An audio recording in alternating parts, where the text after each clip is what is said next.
Style విపరీతంగా ఉంటుంది. దాన్ని అసలు unbearable hair style. And second thing, మాట్లాడే భాష వల్గర్ లాంగ్వేజ్. ఇవి ఏమీ పట్టించుకోకుండా we are focusing only on education. Education ఇస్తాం సార్, వాడు ఎట్లా అంటాడు ఉన్నా యాజ్ అ టీచర్గా, యాజ్ అ హెడ్ మాస్టర్గా మేము అన్ని ప్రయత్నాలు చేస్తాం వానికి చదవడం రాయడం నేర్పించడానికి, వాని పైకి తీసుకురావడానికి. కానీ హెయిర్ స్టైల్ తల్లిదండ్రులను పిలిపించి చెప్పినా మార్పు రాదు. తల్లిదండ్రులు కూడా మా మాట వినట్లేదమ్మా, మరి ఏం చేయాలి మేము? ఆ హెయిర్ స్టైల్ చూస్తూ ఓర్చుకోలేము. ఏమరా నీ హెయిర్ స్టైల్ చూస్తే అందులో పక్షులు గుడ్లు పెట్టేటట్టుగా ఉన్నాయి. ఇట్లాంటి మాటలు మాట్లాడినా కూడా చలనం అనేది ఉండదు. ఇది అన్ని స్కూళ్ళల్లో మేము ఫేస్ చేస్తున్న problem madam. Not only government schools, private స్కూళ్ళల్లో కూడా. ఓకే, మా దగ్గర ఎన్సీసీ ఆఫీసర్ ఉన్నారు. ఆయనకు చెప్తాను, అమ్మ హెయిర్ స్టైల్ పట్టించుకోండి, ఈజీగా తీసుకుంటారు. ఏదైనా పనిష్మెంట్ ఇవ్వాలంటే భయం.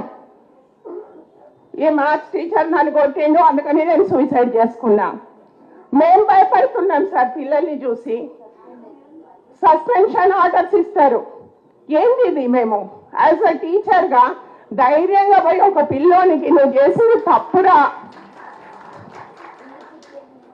నువ్వు చేసింది తప్పురా అని చెప్పలేనప్పుడు యాజ్ అ అడ్మినిస్ట్రేటర్గా ఐ ఫెయిల్ ఇన్ దట్.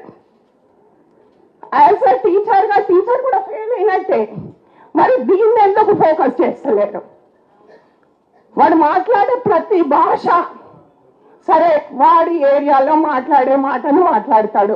నాన్న ఇది కాదురా, ఇట్లా మాట్లాడరా అని ఏ తెలుగు టీచరో చెప్తే ఈజీ. ఆ టీచర్ పోగానే ఈజీ, టేక్ ఇట్ ఈజీ.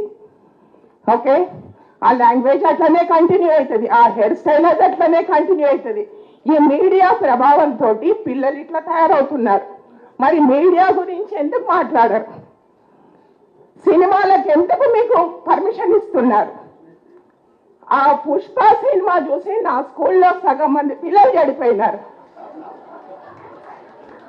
ఇప్పుడు ఇంగ్లీష్లో మాట్లాడింది చూడండి, మా అమ్మాయి యూసుఫ్ కూడా. అంత నాలెడ్జ్ఫుల్ పిల్లలు నా దగ్గర ఉన్నారు. యూసుఫ్ కూడా హై స్కూల్ హెచ్ఎం అండి నేను. ఓకే, అంత మంచి పిల్లలని జెమ్స్ లాగా తయారు చేయాలని నాకు ఉంది. కానీ ఈ మీడియా చెడగొడుతుందే, మరి దానికి సర్టిఫికేట్ ఎట్లా ఇస్తున్నారు? దాన్ని ఎందుకు ఆలోచించరు? ఓకే, ఇదొకటి సార్. రెండో విషయం నేను చెప్పదలుచుకున్నానంటే, ఇంతకుముందు ఒక అబ్బాయి అమీర్పేట్ నెంబర్ 1 ఈ యూసుఫ్ గూడకి రాకముందు నేను అమీర్పేట్ నెంబర్ 1 స్కూల్లో పనిచేసినాను. అక్కడ గవర్నమెంట్